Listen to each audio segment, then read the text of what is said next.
अस्सलाम वालेकुम दोस्तों। 17 नवंबर 1922 वो तारीख थी जब तुर्की में अमलन खिलाफत का खात्मा हुआ।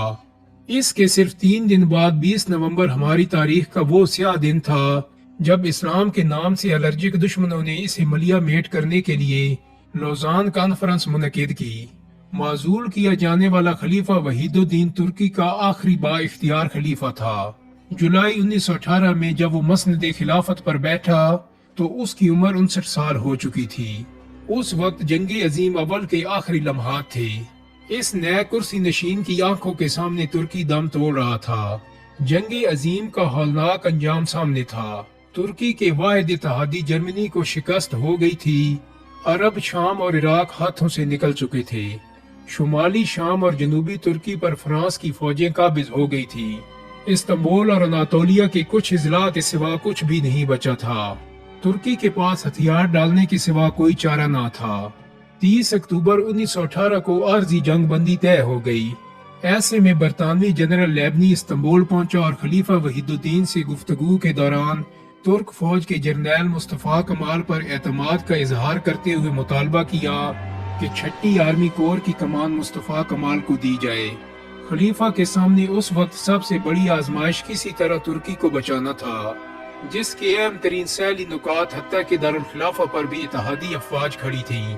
खलीफा ने जब देखा कि इत्तेहादी भी मुस्तफा कमाल पर एतमाद करते हैं तो इस बुरहान से निकलने के लिए उसे एक अजीब तदबीर सूझी। उसने सोचा कि वो खुद वक्त गुजारी के लिए यूरोपी ताकतों के मुतालबात मानता रहे ताकि मनसब खिलाफत हाथ से ना जाए, मगर दूसरी तरफ मुस्तफा कमाल से खुफिया तौर पर यह तय कर ले कि वो तुर्की के आज़ाद इलाके में जाकर खलीफा के खिलाफ नुमाइशी बगावत कर दे, चूंकि इस तरह कायम होने वाली बागी हुकूमत का यूरोपी इत्तेहाद से कोई मुआहदा नहीं होगा, इसलिए वो एक आज़ाद तुर्की के लिए जदोजहद कर सकेगी। यूरोपी इत्तेहाद इस तहरीक को नजरअंदाज नहीं कर सकेगा और इसे मजबूर होकर सुलह की शराइत नरम करना पड़ेंगी। चुनांचे खलीफा ने मुस्तफा कमाल पर भरोसा करते हुए उसे ये मुहिम सौंप दी और उसके जिम्मे लगाया कि अनातोलिया में जाकर एक बागियाना तहरीक खड़ी करे जो मगरबी ताकतों से सुलह को मुस्तरद करके अपनी सरजमीन की मुकम्मल आज़ादी का मुतालबा करे। मुस्तफा कमाल ने इस जिम्मेदारी को निहायत मुसरत के साथ कबूल किया, क्योंकि जिस कामयाबी के वो ख्वाब देखा करता था उसकी चाबी खलीफा ने उसके हाथ में थमा दी थी। वो खलीफा का खुफिया लाए अमल लेकर अनातोलिया पहुंच गया। इस दौरान यूनान ने तुर्क इलाके अजमीर पर कब्जा कर लिया।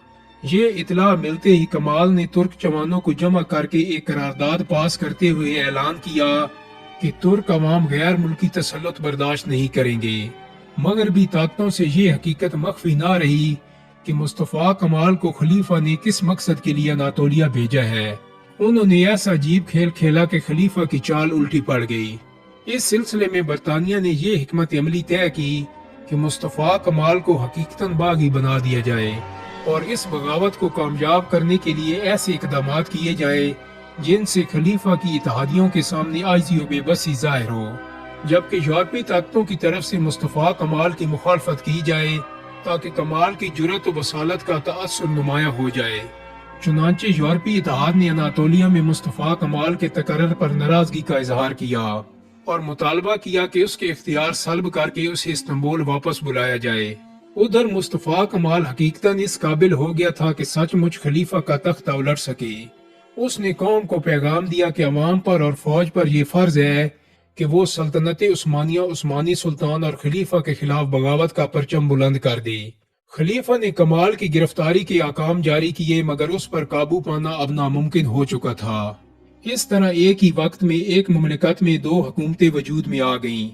एक तरफ इस्तांबुल में खलीफा की हुक्मरानी थी और दूसरी तरफ अंकारा में मुस्तफा कमाल की जमहूरी हुकूमत। 16 मार्च 1920 को बरतानवी फौजें हालात को संभालने के उन्वान पर इस्तांबुल में दाखिल हो गईं। सुल्तान मोहम्मद फातिह के इस्तांबुल फतह करने के बाद पहली बार ऐसा हुआ था कि कोई गैर मुल्की फौज मुसलमानों के इस दारुल खिलाफा में घुसी हो। बरतानी अफसरान के दबाव पर खलीफा ने एक नई हुकूमती मजलिस तश्कील दी, जिसने घर घर तलाशी लेकर और जेल खानों तक को खंगाल कर मुस्तफा कमाल पाशा के हामियों को गिरफ्तार किया। बरतानिया ने इस नई हुकूमत पर अपने निगरान मुकर्रर करके ऐलान कराया कि लोग खलीफा की अताअत करें। मगर इन कोशिशों का इसके सिवा कोई नतीजा ना निकला कि लोग खलीफा को बरतानिया का आलाकार समझने लगे। इनमें तुर्क कौमियत का जज्बा मजीद पुख्ता होने लगा और यही बरतानिया का मकसद था। यह तासुर आम हो गया कि खलीफा साम्राज्य का एजेंट है जिसके बस में कुछ भी नहीं, जबकि मुस्तफा कमाल यूरोप के खिलाफ शमशीर बेनियाम है। इस्तांबुल और उसके मज़ाफ़ात में नौजवान रज़ाकारों की भर्ती शुरू हो गई ताकि इत्तेहादी ताकतों से एक और जंग लड़ी जा सके। यूरोपीय इत्तेहाद एक मुल्क में कायम इन दोनों हुकूमतों की कारकर्दगी को बगौर देख रहा था कि उनमें से किसका गलबा उनके मकासद के लिए ज्यादा मुफीद हो सकते हैं। उन्होंने खलीफा को कुछ इख्तियारात दे दिए जिनसे फायदा उठाकर खलीफा की फौज ने कुर्दिस्तान पर फौज कशी की और इसे दोबारा तुर्की में शामिल कर लिया। इस फतह से खलीफा की धाक दोबारा बैठ गई और लोग कमाल का साथ छोड़कर खलीफा के गिर्द जमा होने लगे। अब खलीफा की फौज अनकरा की तरफ रवाना हुई ताकि मुस्तफा कमाल की बगावत को कुचला जा सके, मगर इसी दौरान कमाल के हामियों को खलीफा और यूरोपीय इत्तेहाद के दरमियान मुआहदा सेवरे की तफसीलात का पता चल गया और उन्होंने फौरी तौर पर उन्हें नशर करके ये ढंडोरा पीट दिया कि खलीफा ने तुर्कों की आज़ादी का सौदा कर दिया है। इससे पांसा यकदम पलट गया। अवाम और फौज की पूरी हमायत कमाल के साथ हो गई। दोस्तों, सवाल ये है कि आखिर मुआहदा सेवरे क्या था? उसकी तशहीर होते ही खलीफा को गद्दार क्यों तस्वर कर लिया गया? हुआ ये था कि इत्तेहादी खलीफा पर दबाव डाल रहे थे कि वो उनकी मनपसंद शराइत पर सुलह कर ले, वरना इत्तेहादी फौजें खिलाफत का खात्मा कर देंगी। मजबूर होकर खलीफा के नुमाइंदों ने 10 अगस्त 1920 को मुआहदा सेवरे को कबूल करने पर आमादगी ज़ाहिर कर दी, जिसमें कहा गया था कि इस्तांबुल के सिवा तुर्की के बाकी तमाम इलाके इत्तेहादियों के कब्जे में दे दिए जाएं। अजमीर और उसके आसपास के 5 जिला 5 साल तक यूनान के कब्जे में रहे। तुर्की इन तमाम मकबूजात से बाज़ाब्ता तौर पर दस्तबरदारी का ऐलान करे जो आलमी जंग में उससे अलग हुए हैं। मुआहदे को खलीफा की मंजूरी के बगैर कानूनी हैसियत नहीं मिल सकती थी। खलीफा गौर फिक्र के बहाने इस पर दस्तखत करने को मुलतवी करता रहा। यूं उसने मुआहदे की तौसीक की नौबत नहीं आने दी। मुआहदा सेवरे के मंदरजात मुस्तफा कमाल तक पहुंच गए, जिन्हें शाया करके उसने हालात का रुख बदल दिया। और इसमें कोई शक नहीं कि मुआहदे की नकल बरतानवी खुफिया इदारों ने उसे भेजी थी। मुल्की फिजा जो खलीफा के साथ हो चुकी थी, अब यकदम खलीफा के मुखालिफ और अनकरा हुकूमत की हमायत में हो गई, जिसकी वजह से अनकरा पर खलीफा की वफादार फौज का हमला नाकाम हो गया। दोस्तों, यहाँ हमें ये जरूर सोचना चाहिए कि अगर वाकया खलीफा अंग्रेजों से मिला हुआ था और मुस्तफा कमाल ही अंग्रेजों का असल मद्दे मुकाबिल था, तो बरतानवी फौजों ने अनकरा की जगह इस्तांबुल पर कब्जा क्यों जरूरी समझा? मुस्तफा कमाल को उन्होंने आजाद क्यों छोड़े रखा? मुस्तफा कमाल अगर बरतानिया का मोहरा नहीं था तो उसने अंग्रेजों के खिलाफ कोई कार्रवाई क्यों ना की? अनकरा की फौजें फ्रांसीसियों, अतालवियों और यूनानियों के मुकाबले में जरूर खड़ी हुई, जिससे मुस्तफा कमाल की हुब्बुल वतनी और जुर्रत बसालत का चर्चा हुआ और उसे अवामी एतमाद नसीब हुआ। मगर उसने बरतानिया से नबर्द आजमा होने की कभी कोई कोशिश नहीं की, जबकि इस्तांबुल पर जो तुर्कों का सबसे अहम मकाम था उस पर सिर्फ बरतानवी फौजें हमला आवर हुई थी। कमाल ने वहां हमला करके अंग्रेजों को बेदखल क्यों ना किया? और अगर वो सल्तनत उस्मानिया का मुखलिस था तो खलीफा को बरतानिया के तसर्रुफ से निकालना भी उसकी जिम्मेदारी थी, क्योंकि कौम और फौज उसके साथ हो चुकी थी, मगर उसने ऐसा कुछ भी ना किया। आखिर क्यों? ये सवाल भी सामने है कि अगर इत्तेहादी ताकतें चाहती तो कमाल से निजात हासिल करना उनके लिए कोई मुश्किल ना था। वो उसका सर शुरू ही में कुचलने के लिए मुतहरिक क्यों ना हुई? इस सूरत हाल से साफ पता चलता है कि आलमी ताकतें मुस्तफा कमाल के हाथों खिलाफत को खत्म कराने के लिए उसे एक जबरदस्त लीडर की हैसियत दिलवाने में दिलचस्पी ले रही थी। इत्तेहादी खसूसन बरतानिया हालात को अपने रुख पर ले जाने में कामयाब थे।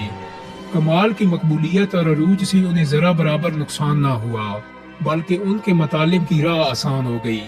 आखिर बरतानिया ने फरवरी 1921 में मुआहदा सेवरे पर नजरसानी के लिए लंदन में एक कॉन्फ्रेंस तलब की और इस्तांबुल और अनकरा दोनों हुकूमतों के नुमाइंदों को उसमें तलब किया। इसमें सारी बात मुस्तफा कमाल के वज़रा से तय की गई। हालांकि दुनिया जानती थी जंग अजीम का फरीक सल्तनत उस्मानिया थी और इत्तेहादियों के साथ सुलह के मामला तय करना भी उसका हक था। اس کانفرنس میں مصطفیٰ کمال فرانس کے حق میں شمالی شام سے دستبرداری پر آمادہ ہو گیا۔ جواب میں فرانس نے انقرہ حکومت کو تسلیم کر لیا۔ کمال نے مشرقی سرحدی علاقے پر روس کا حق بھی مان لیا۔ جواباً روس نے بھی جدید ترک حکومت کو تسلیم کرنے کا اعلان کر دیا۔ یوں کمال نے عالمی سطح پر ایک قانونی حکمران کی حیثیت حاصل کر لی، جبکہ استنبول کے خلیفہ کی ساکھ مزید گرا دی۔ عالمی طاقتوں سے معاملات طے کرنے کے بعد صرف یونان سے ازمیر کے مسئلے پر تنازع باقی رہ گیا تھا۔ یہ واحد یورپی ملک تھا جس سے مصطفیٰ کمال نے مذاکرات کی جگہ طاقت سے مسئلہ طے کرنے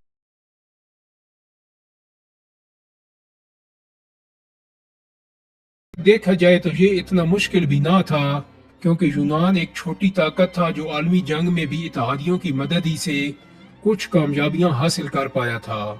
دوستو، اب ہم یونان سے مصطفیٰ کمال کی لڑائی کا احوال پیش کرتے ہیں، جس کی بنیاد پر ملت کے اس غدار کو ایک عظیم فوجی جرنیل، ایک فاتح اور قومی نجات دہندہ کے طور پر پیش کیا جاتا ہے۔ برطانوی خفیہ ایجنسیوں اور یہودی ذرائع ابلاغ نے اس نمائشی جنگ کے دوران مصطفیٰ کمال پاشا کی شجاعت و بصالت کا سور اس زور سے پھونکا کہ دنیا بھر کے معقوم مسلمان اس نئے چہرے کو اپنا نجات دہندہ سمجھنے لگے۔ لندن اور امریکہ کے اخبارات سے لے کر برصغیر کے مسلم اخبارات، ہر جگہ غازی مصطفیٰ کا ڈنکا بجنے لگا۔ عرب شاعر احمد شوقی نے اپنے شعر آفاق قصیدے میں مصطفیٰ کمال کو خالد بن ولید اور سلطان صلاح الدین ایوبی کے ہم پلہ قرار دے دیا۔ پوری دنیا کے مسلمان 1.5 صدیوں سے شکست در شکست کے مناظر دیکھ رہے تھے، اور اس وقت افغانستان اور ترکی کے سوا دنیا میں کوئی آزاد اسلامی مملکت نہیں بچی تھی۔ غلامی کی ذلت میں لپٹے ہوئے ان مسلمانوں نے مصطفیٰ کمال پاشا کو ایک ایسے جری قائد کے طور پر دیکھا جو خلافت کی شان و شوکت کو دوبارہ قائم کرنے کی تگ و دو کر رہا ہو، جبکہ خلیفہ وحید الدین کو وہ ایک بزدل اور نااہل شخص سمجھنے لگے تھے۔ حالانکہ خود کو عطا ترک سے معصوم کرنے والے اس بطل حریت کے نامہ اعمال میں کوئی ایک بھی ایسا کارنامہ نہیں ہے جس پر اسلامی تاریخ فخر کر سکے۔ اسے جہاں بھی بھیجا گیا وہاں یہ کوئی نہ کوئی عجیب گل کھلا کر لوٹا۔ یہ الگ بات ہے کہ ان حقائق کو صہیونی لابی نے چھپا دیا۔ دوستو، امید کرتا ہوں کہ میری آج کی ویڈیو آپ کو پسند آئی ہوگی۔ اگر ویڈیو اچھی لگی ہے تو اس کو لائک اور شیئر کر دیں۔ میرے